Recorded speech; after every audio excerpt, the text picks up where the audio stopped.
dans une campagne paisible, au cœur des hauts plateaux du centre, où les champs de café s'étendent à perte de vue, où les chemins de terre rouge sinueux mènent aux fermes d'élevage, vit une jeune fille nommée Lien. Depuis son enfance, elle est attachée à cette terre, à l'odeur puissante du sol après la pluie, au bruissement du vent dans la cime des arbres et, surtout, aux chevaux qu'elle considère comme ses confidents. Émocé, le teint manoir de Jay, formé d'une loyauté absolue, est son meilleur ami. Quiconque l'a vu galoper à travers champs ne peut qu'admirer. Peut-être est-elle née pour appartenir aux chevaux, pour se fondre dans le rythme libre de la nature. La vie de Lien s'écoula paisiblement, comme l'eau qui coule sur les rochers. Après le décès de ses parents, elle reprit la ferme équestre familiale, poursuivant l'œuvre qu'ils avaient bâtie toute leur vie. Elle n'était pas seule, car à ses côtés se trouvait toujours Eugne, son mari doux et travailleur, un homme des champs, des caféiers et des gouttes de sueur qui tombaient sur la terre. Eugne n'aimait pas les chevaux comme elle, mais parce qu'il l'aimait, il apprit à l'accepter. Il comprit que Émocé n'était pas seulement un animal, mais aussi une partie du cœur de sa femme. Ils vécurent ainsi des jours paisibles. Mais un jour, cette paix fut troublée par un événement étrange. Le ventre de Lien commença à grossir anormalement. Au début, tout le monde crut simplement à une bonne nouvelle.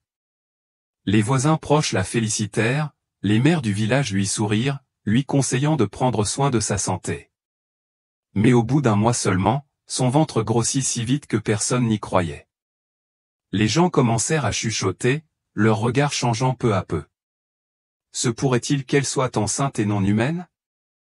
Une phrase chuchotée tomba sous la foule, et d'un simple commérage, elle se répandit comme une traînée de poudre dans un champ aride. Au marché, au salon de thé, à l'entrée du village, l'histoire du ventre étrange de Lien devint un sujet de discussion brûlant.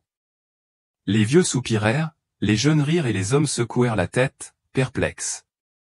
Tu as remarqué?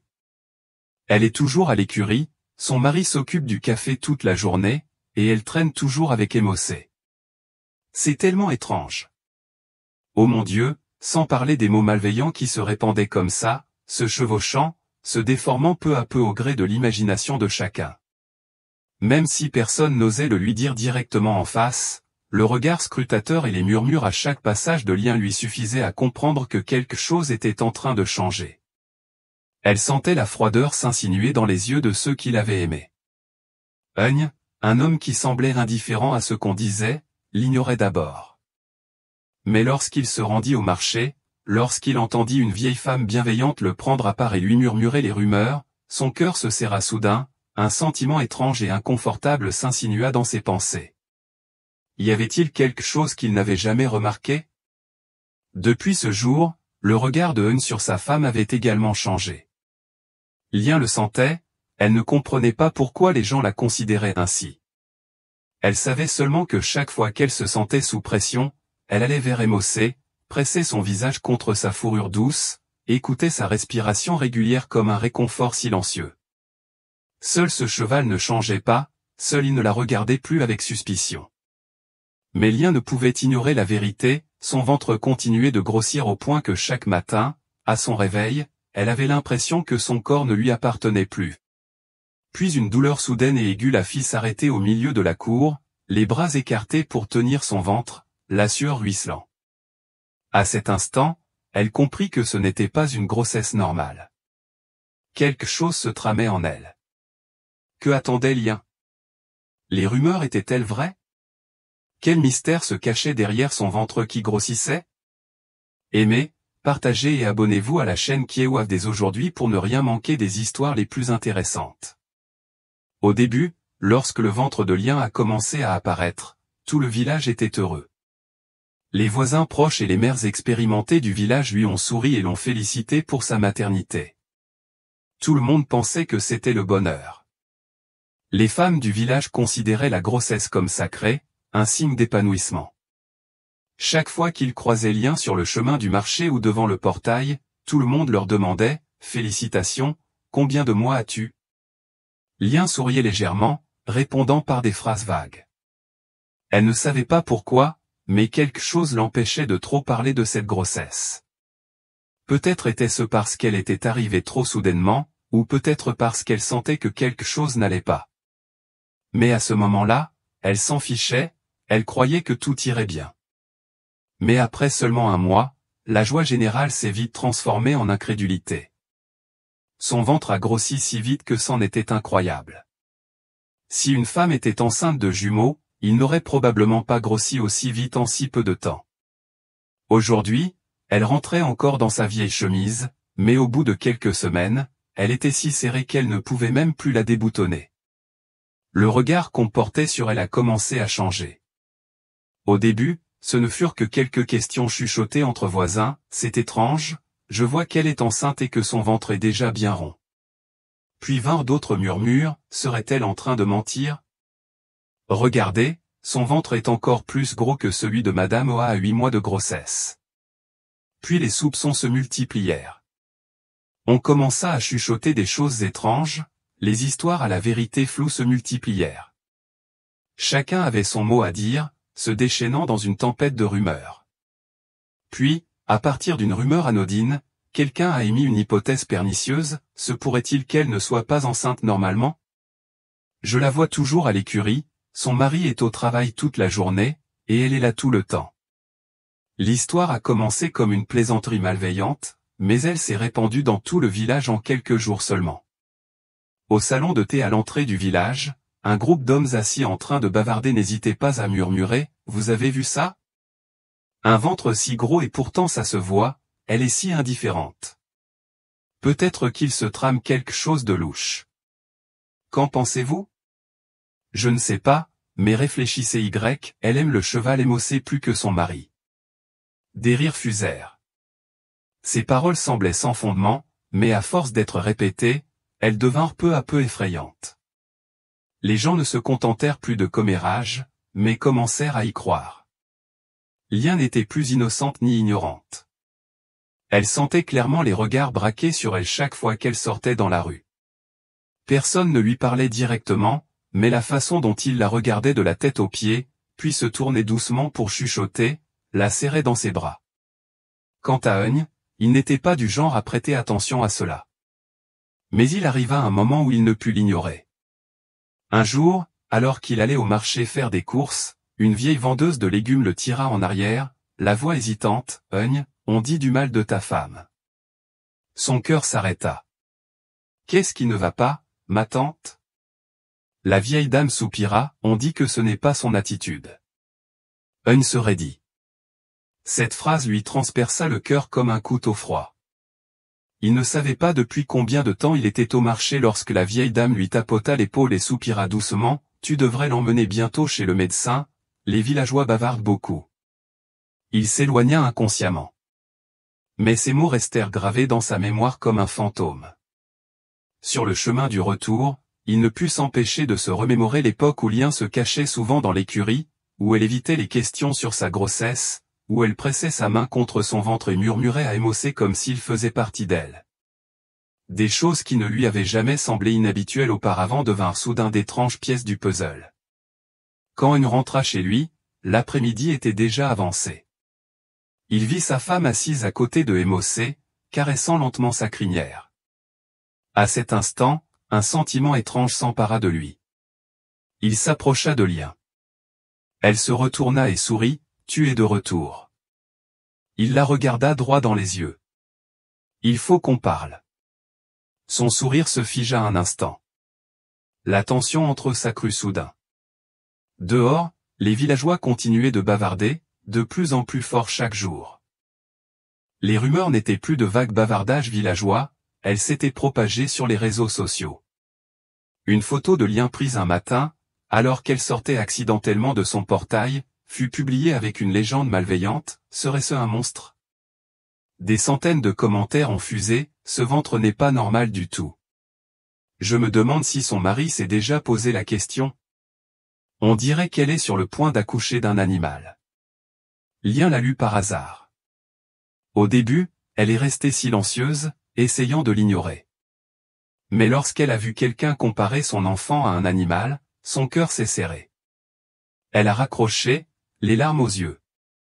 Eun rentra et la vit assise tranquillement sur le lit, les yeux rouges. Il s'approcha précipitamment, « Qu'est-ce qui ne va pas ?» Elle secoua la tête sans rien dire, mais quand Eun se pencha pour prendre le téléphone posé sur le lit et lire les commentaires, ses mains se crispèrent si fort qu'elles tremblèrent. C'est Jean? Il serra les dents, les yeux brillants de colère. Lien lui prit la main et secoua la tête, « Laisse-les tranquilles, je m'en fiche. » Mais comment pouvait-il laisser tomber? Comment pouvait-il supporter que des gens calomnient sa femme, leur enfant à naître? Le lendemain matin, il se rendit là où il savait que les rumeurs provenaient. Mais cette fois, il ne se taisait pas. Cette fois, il protégerait sa femme à tout prix. Eun ne pouvait plus rester les bras croisés. Les rumeurs avaient dépassé les bornes. Mais ce qui l'inquiétait le plus, ce n'était pas les ragots, mais la vérité sur le ventre anormalement volumineux de Lien. Après toutes ces années passées ensemble, il connaissait sa femme mieux que quiconque. Lui cachait-elle quelque chose? Il n'était pas du genre à cacher des choses. Mais cette fois, il sentait que Lien essayait de dissimuler quelque chose. Elle évitait ses questions et les visites prénatales qu'il mentionnait. Ce matin-là, alors que le soleil perçait à peine le porche, Eun entra et vit Lien peinant à enfiler le hample qu'elle portait auparavant confortablement. Maintenant, il était tendu à cause de son ventre rond, comme si elle allait accoucher, alors qu'elle n'avait annoncé être enceinte que de 3 mois. Eun n'hésita plus. Il s'avança d'une voix basse, « Je t'emmène à l'hôpital aujourd'hui. » Elle marqua une pause, puis sourit maladroitement, « Pas besoin, je vais bien. » Mais il était déterminé, « Je ne peux pas te laisser partir comme ça. Si tu ne pars pas, je t'emmènerai par tous les moyens. » Cette fois, sa voix était plus déterminée que jamais. Lien resta silencieuse un long moment, puis finit par hocher la tête. Ce matin-là, la route vers la ville était plus longue que d'habitude. En chemin, Eun sentit. Sentant son poids diminuer, il serra fermement le volant. Son esprit était envahi de pensées inexplicables. Il refusait de croire les rumeurs, mais il ne parvenait pas à chasser le malaise qui l'envahissait. À son arrivée à l'hôpital, le docteur Min, médecin expérimenté dans la région, examina directement Lien. Il consulta le dossier, pencha la tête et demanda. « Voulez-vous vérifier à nouveau votre grossesse ?» Eun hocha la tête. « Oui, docteur. Veuillez vérifier l'état de ma femme. Son ventre grossit tellement vite que j'ai peur que quelque chose ne tourne pas rond. » Le docteur Min hocha la tête et conduisit Lien dans la salle d'échographie. Au démarrage de l'appareil, l'écran afficha lentement une image de son abdomen. Eun retint son souffle, les yeux rivés sur l'écran. « Voilà, » dit lentement le docteur, « connaissez-vous la bonne nouvelle? Lien est enceinte de jumeaux. » Eun poussa un soupir de soulagement. Mais la joie n'était pas encore complète. Le docteur fronça soudain les sourcils. « Qu'est-ce qui ne va pas, docteur ?» demanda Eun d'une voix tendue. Le docteur Min ne répondit pas immédiatement, continuant à déplacer la sonde d'échographie comme s'il cherchait quelque chose. La pièce devint soudain lourde et étouffante. Au bout d'un long moment, il expira, éteignit l'appareil et se tourna vers eux. « Les 2 bébés sont tout à fait normaux, mais il y a un autre problème. J'ai découvert une grosse tumeur dans l'utérus de Lien. » Le mari et la femme étaient tous 2 stupéfaits. Eun eut l'impression qu'on lui avait donné un coup de poing en pleine poitrine. Il regarda Lien, la vit pâle, les lèvres légèrement tremblantes. « La tumeur est-elle dangereuse, docteur ?» demanda-t-elle d'une voix si faible qu'il pouvait à peine l'entendre. Le docteur Min soupira, les yeux lourds d'inquiétude. « À l'heure actuelle, elle n'affecte pas directement le fœtus. Mais si elle continue à se développer, elle peut comprimer les organes internes, affecter les fonctions circulatoires et respiratoires, et même mettre la vie en danger. » Eun tenait fermement la main de Lien, sentant l'air froid rayonner de sa paume. « Existe-t-il un remède, docteur ?» demanda-t-il avec insistance. Le médecin les regarda longuement puis dit lentement. « La seule façon d'enlever la tumeur est la chirurgie, mais cela signifie que nous devons interrompre la grossesse immédiatement. » Ces mots les frappèrent comme un coup de poing dans le ventre. Leurs yeux s'écarquillèrent, presque incapables de croire ce qu'ils venaient d'entendre. « Non, pas question, » secoua-t-elle la tête, la voix tremblante, « je ne peux pas laisser mon enfant. Le docteur Min la regarda avec sympathie. Je comprends. Mais sachez que si la tumeur continue de grossir, non seulement les 2 enfants, mais vous aussi, pourriez être en danger. La pièce était étouffante. Eun sentait son cœur battre la chamade, une sueur froide perlait sur son front. Il regarda sa femme, vit sa main sur son ventre. Son regard était perplexe, mais aussi plein de détermination. Il savait qu'elle n'abandonnerait pas son enfant. Je garderai cette grossesse à tout prix, dit-elle, la voix tremblante mais déterminée. Eun se tourna pour regarder Madame Lien, lui serra la main mais voulut lui donner de la force. Je n'abandonnerai pas l'enfant. Quoi qu'il arrive, je ne peux pas faire ça. Le docteur Min réfléchit, puis hocha la tête. J'admire votre détermination. Mais vous devez comprendre que ce n'est pas seulement une question d'émotion ou de volonté. Si la tumeur grossit trop, vous risquez de ne pas avoir la force d'accoucher. Et si elle appuie trop fort, non seulement vous, mais aussi les 2 enfants, risquez de mourir. L'air dans la pièce devint lourd. Eun eut l'impression qu'on lui avait aspiré tout l'air de la poitrine. Il saisit la main de sa femme et la serra doucement. Si nous décidons de poursuivre la grossesse, existe-t-il un moyen de contrôler la situation? Le docteur Min réfléchit longuement puis hocha la tête. Nous pouvons effectuer une surveillance étroite chaque semaine. Vérifier la taille de la tumeur, mesurer la quantité de liquide amniotique, surveiller l'état du fœtus. Mais si la situation s'aggrave, nous n'aurons peut-être pas d'autre choix que d'opérer prématurément. Lien resta silencieux, prit une profonde inspiration puis parla lentement mais fermement. J'accepte tous les risques. Je ferai de mon mieux. Eun serra les dents, les yeux rouges. Il ne voulait pas la perdre, jamais. Le docteur Min la regarda longuement, puis acquiesça enfin. D'accord, je ferai de mon mieux pour vous aider, vous et vos enfants, à surmonter ce défi. En quittant l'hôpital, Eun avait le cœur lourd.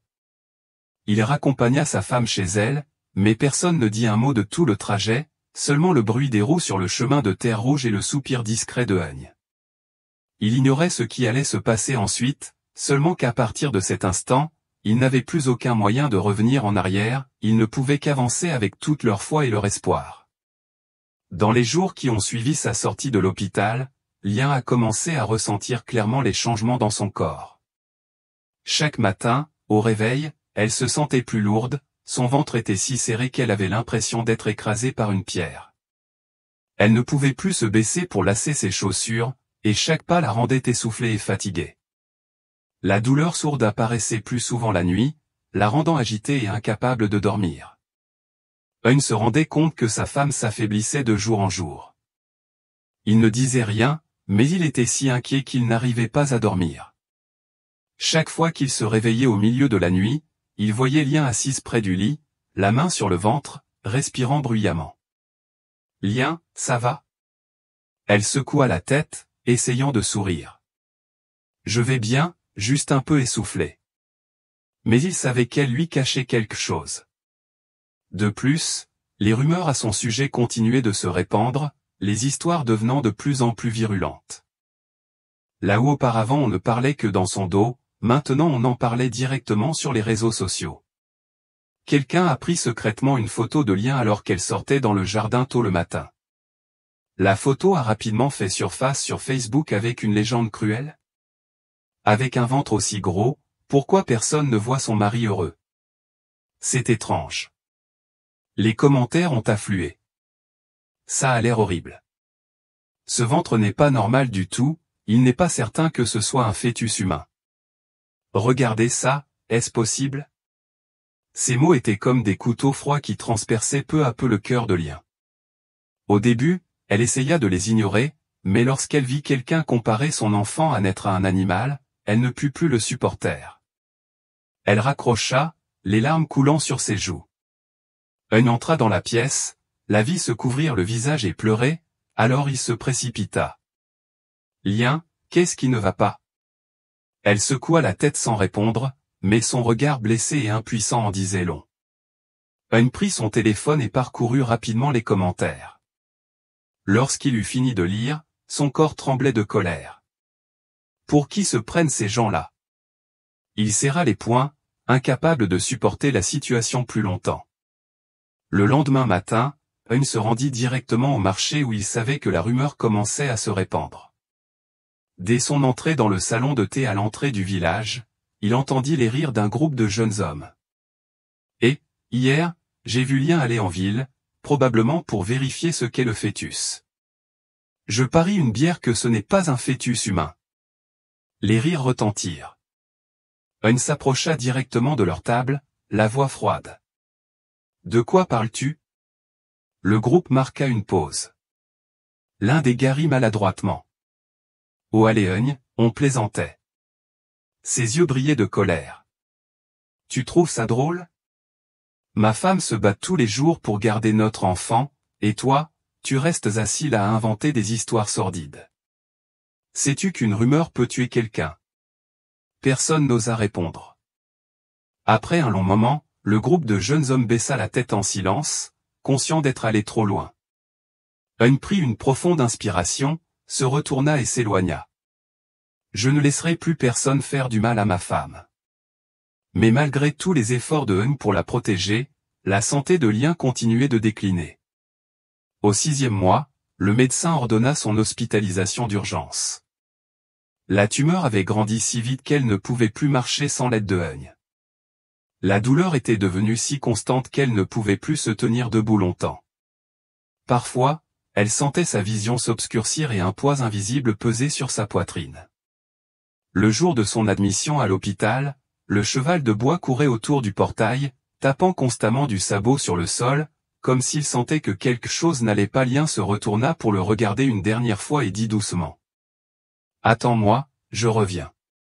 Le cheval de bois hocha légèrement la tête, ses yeux noirs profonds la suivant comme un adieu silencieux. À l'hôpital, le temps passait lentement. Chaque jour, le médecin vérifiait son état de santé, mais les nouvelles ne s'amélioraient pas. La tumeur continuait de grossir, poussant son utérus vers l'extérieur, la rendant difficile à respirer et incapable de manger beaucoup. Eun devait se forcer à avaler des cuillerées de porridge.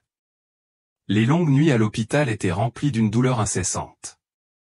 Il y avait des moments où elle avait envie de pleurer de désespoir, mais chaque fois qu'elle pensait aux 2 enfants qu'elle portait dans son ventre, elle serrait les poings et se rappelait qu'elle devait être forte. Puis, une nuit, la douleur s'est intensifiée. Elle se tordait sur le lit, les mains crispées sur les draps, la respiration rapide. Paniquée, Eun a sonné pour appeler le médecin. Quelques secondes plus tard, le docteur Min et toute l'équipe d'infirmières se sont précipités dans la chambre, elle lui posait une perfusion. Mince, on ne peut plus attendre. La pièce était en plein chaos. Tout s'est passé si vite que Lien n'entendait que des bourdonnements dans ses oreilles. Elle sentait sa respiration faiblir.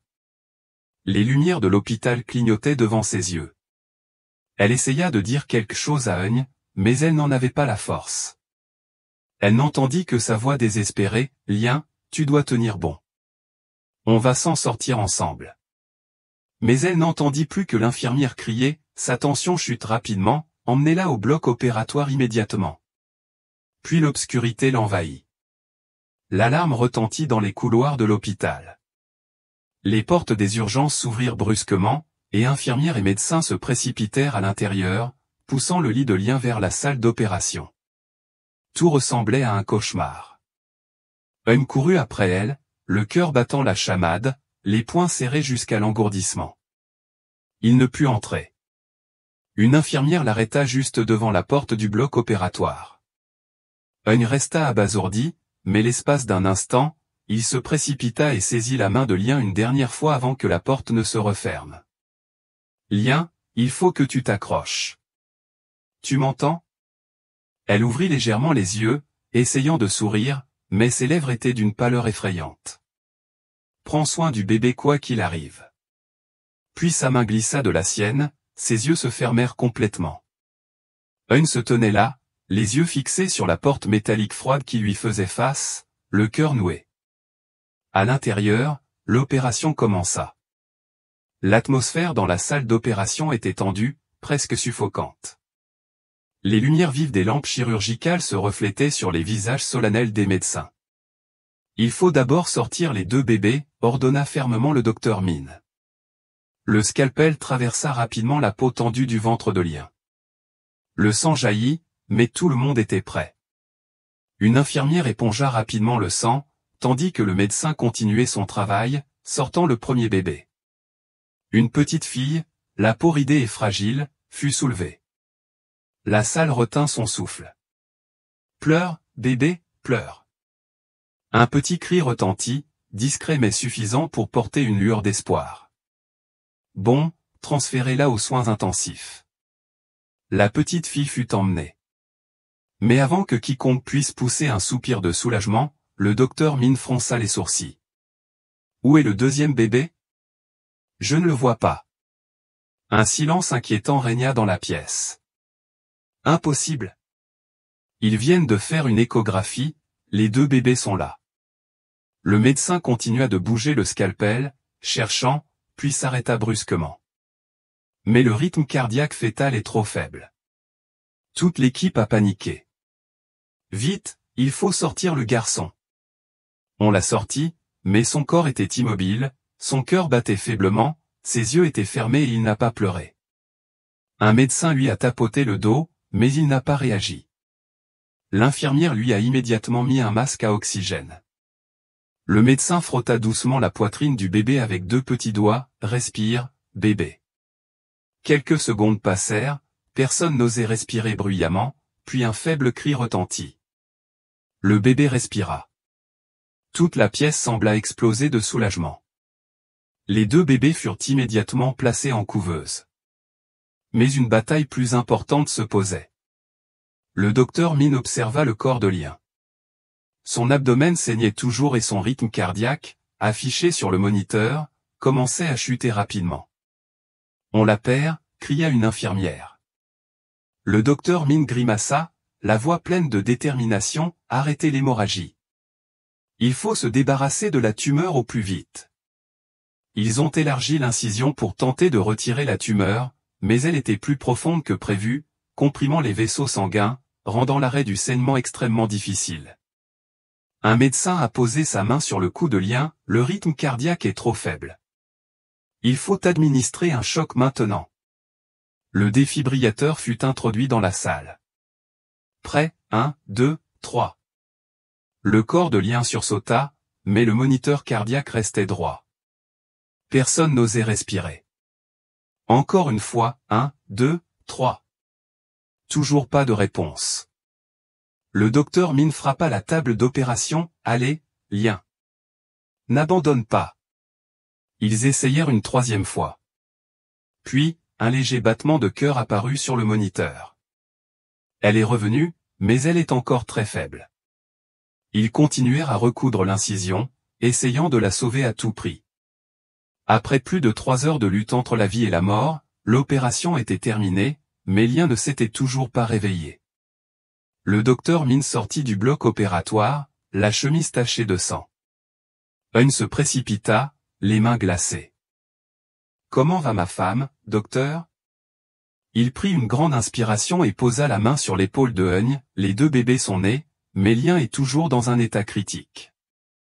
Tout sembla s'effondrer sous ses pieds. Il avait un enfant, mais si Lien ne se réveillait pas? Il recula en titubant, mais serra rapidement les poings. Non. Je ne peux pas tomber. Il se dirigea droit vers l'unité de soins intensifs, où les 2 bébés reposaient dans des couveuses, minuscules créatures fragiles, le corps encore rouge, les yeux clos. Il posa la main sur la vitre, la voix rauque, c'est papa. Papa protégera les enfants, mais qui protégera leur mère? Il se retourna et se dirigea droit vers la petite chapelle de l'hôpital. Il n'avait jamais cru au surnaturel, mais cette fois, il s'agenouilla, quiconque écoute, s'il vous plaît, sauvez ma femme et mes enfants. Dehors, il s'était mis à pleuvoir. Des gouttes d'eau tombaient sur le toit de l'hôpital, se mêlant aux larmes silencieuses de Eun. Il ne lui restait plus qu'une chose au cœur, l'espoir. La faible lumière blanche envahit peu à peu la conscience de Lien. Elle ignorait depuis combien de temps elle était plongée dans l'obscurité, elle ressentait seulement une douleur sourde qui lui parcourait le corps, sa poitrine était lourde, sa respiration était faible comme une bougie dans un courant d'air. Elle essaya de bouger, mais tout son corps semblait cloué au lit. Une main chaude saisit la sienne. Lien. La voix lui était si familière qu'elle eut envie de pleurer. Elle cligna légèrement des yeux, et la lumière devint peu à peu plus claire. Devant elle, le visage de Eun apparut. Ses yeux étaient sombres, emplis de fatigue, mais aussi d'amour. « Je suis là. Je suis là. Tu es réveillé. » Sa voix était étranglée. Elle sentit ses doigts trembler légèrement lorsqu'il lui serra la main. Elle prit une inspiration lente et laborieuse. Sa gorge était sèche, ses lèvres remuaient, mais elle ne pouvait rien dire. Eun se pencha vivement, d'une voix pressante mais douce, « Ne dis rien, le médecin a dit que tu étais encore très faible, repose-toi. » Elle déglutit, essayant de trouver un mot. C'était le mot « enfant », mais il exprimait toutes ses inquiétudes, ses peurs et ses attentes. Eun comprit immédiatement. Il lui serra la main fermement, la posa sur sa poitrine comme pour la rassurer par les battements de son cœur. « Les deux enfants vont bien, faibles, mais bien. Ils sont en couveuse. » Des larmes coulaient sur le visage de Lien. Elle n'arrivait pas à croire qu'elle était en vie. Ses deux enfants aussi. Elle avait envie de pleurer, mais son corps était trop faible pour faire autre chose que rester immobile. Eun essuya ses larmes, les yeux emplis de joie et de tristesse. « On a réussi. Lien, tu as gagné. » Au cours des jours suivants, Lien se rétablit progressivement. Elle ne pouvait ni marcher ni manger normalement, mais chaque jour qui passait, elle sentait son corps retrouver un peu plus de vitalité. Et surtout, elle put voir ses deux enfants. Ce matin-là, avec l'aide d'une infirmière, Lien fut emmené en unité de soins intensifs néonatales. La pièce était faiblement éclairée, le bruit des machines résonnant sans interruption. Au milieu d'une série de cages de verre, ces deux petits anges reposaient immobiles, leur petit corps, leur souffle fragile. En voyant ces deux enfants, Lien fondit en larmes. Sodéaté. Elle tendit la main pour toucher la vitre, comme pour transmettre sa chaleur à son enfant. La petite fille se tortilla légèrement, un petit doigt tressaillant légèrement, comme si elle sentait sa mère à ses côtés. Eun se tenait à côté d'elle et lui serrait doucement l'épaule. « Tu vois ? Je suis là. » Lien souriait à travers ses larmes. Quoi qu'il arrive, quelle que soit la douleur, elle l'avait fait. Elle avait protégé son enfant. Les jours suivants, leur petite famille s'est lancée dans un nouveau voyage, semé d'embûches mais aussi rempli d'espoir. Lien a dû rester à l'hôpital pour un suivi plus approfondi. Les deux enfants étaient encore très faibles et nécessitaient des soins particuliers. Elle n'avait plus peur. Étrangement, les villageois commencèrent à changer. Ceux qui avaient auparavant bavardé à son sujet n'osèrent plus rien dire lorsque la vérité sur la maladie de Lien se répandit. Les rumeurs malveillantes disparurent peu à peu. Beaucoup ressentirent de la honte. Un après-midi, alors que Eun se tenait devant l'hôpital, un groupe de personnes s'est approché discrètement. Il s'agissait du vendeur de légumes, du propriétaire du salon de thé et de quelques voisins. La vieille dame a légèrement incliné la tête et a dit doucement, « Eun, veuillez nous excuser. » Eun fut surpris, « Pardon ?» L'homme d'âge moyen soupira, « On a déjà dit des bêtises. On ne savait pas que la situation de Lien était si grave. » Une autre femme prit la parole, la voix pleine de culpabilité, « On avait tort. Personne ne mérite d'endurer de telles rumeurs, surtout quand on est au plus bas. » Eun les regarda sans rien dire. Une part de lui aurait voulu se mettre en colère, leur demander pourquoi il ne croyait qu'au pire, mais il soupira en secouant légèrement la tête, « Ça n'a plus d'importance. » Il se détourna, refusant de discuter ou de blâmer. Car pour lui, la seule chose qui comptait désormais était que sa famille soit en sécurité. Finalement, le jour arriva où ils purent sortir les deux enfants de l'hôpital et rentrer chez eux. Bébé 6 était en meilleure santé et sorti une semaine plus tôt. Bébé DAT était plus faible, mais il surmonta finalement cette période dangereuse. Lorsque les deux bébés furent enveloppés dans des couvertures moelleuses et placés dans les bras de leurs parents, tout l'hôpital éclata de joie. Les infirmières et les médecins, qui les avaient accompagnés dans cette bataille à mort, rayonnaient de joie. Lien était assise dans son fauteuil roulant, tenant bébé 6 dans ses bras, tandis que Eun tenait DAT. Ils sortirent de l'hôpital. Le soleil brillait comme si le monde entier se réjouissait avec eux. Lorsqu'ils arrivèrent à la ferme, quelqu'un les attendait depuis longtemps, et Mossé, le fidèle cheval noir, se tenait juste devant le portail, la suivant du regard. Lien fondit en larmes, et Mossé sembla comprendre. Et Mossé s'approcha, baissa la tête et lui baisa doucement la main. On est à la maison. Et à partir de ce jour, une nouvelle vie commença véritablement. Ils ne se souciaient plus des ragots, des regards critiques, car désormais ils étaient ensemble, et c'était le plus important. Cet après-midi-là, le soleil couchant tombait doucement, teintant le ciel d'or, étirant ses ombres sur l'herbe verte et luxuriante. À ce moment-là, Lien était assise sur le porche, la petite Cisse dormant profondément dans ses bras, et Eun se tenait à ses côtés, caressant doucement DAT, qui somnolait dans ses bras. Devant eux, Mossé se tenait immobile. Sa crinière noire et brillante ondulait doucement au vent. Il n'était plus seulement un beau cheval, mais un témoin silencieux de tous les événements douloureux et de la résilience que cette petite famille avait traversés ensemble. Eun sortit son téléphone et prit une photo. C'était un moment tout à fait ordinaire, une famille réunie dans l'immensité de la nature. Mais ce moment recelait une signification plus profonde que tout le reste. Cette photo, publiée sur les réseaux sociaux, a rapidement touché le cœur de milliers de personnes. Fini les rumeurs, fini les regards suspicieux, seulement les sincères bénédictions d'inconnus qui comprenaient. Quelqu'un a écrit sous la photo, elle l'a fait. L'amour et la persévérance peuvent tout vaincre. En lisant ces lignes, Lien a simplement souri. Elle n'avait pas besoin que le monde entier comprenne son histoire. L'essentiel était qu'elle n'ait pas abandonné, malgré les difficultés, les regards critiques, la douleur apparemment insurmontable. Elle était toujours là, avec ses jeunes enfants dans les bras, avec l'homme qui était toujours à ses côtés, avec la vie qu'elle avait failli perdre. La vie n'est jamais facile et nous réserve parfois des épreuves redoutables.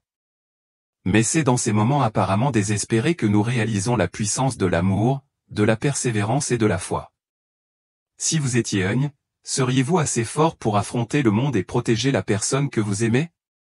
Si vous étiez Lien, seriez-vous assez résilient pour braver tous les risques juste pour garder la petite créature dans votre ventre? Laissez-nous vos commentaires ci-dessous.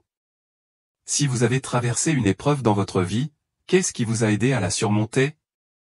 Partagez votre histoire, car elle pourrait inspirer quelqu'un qui lutte lui aussi pour trouver la lumière dans les jours les plus sombres. Merci d'avoir suivi l'histoire d'aujourd'hui.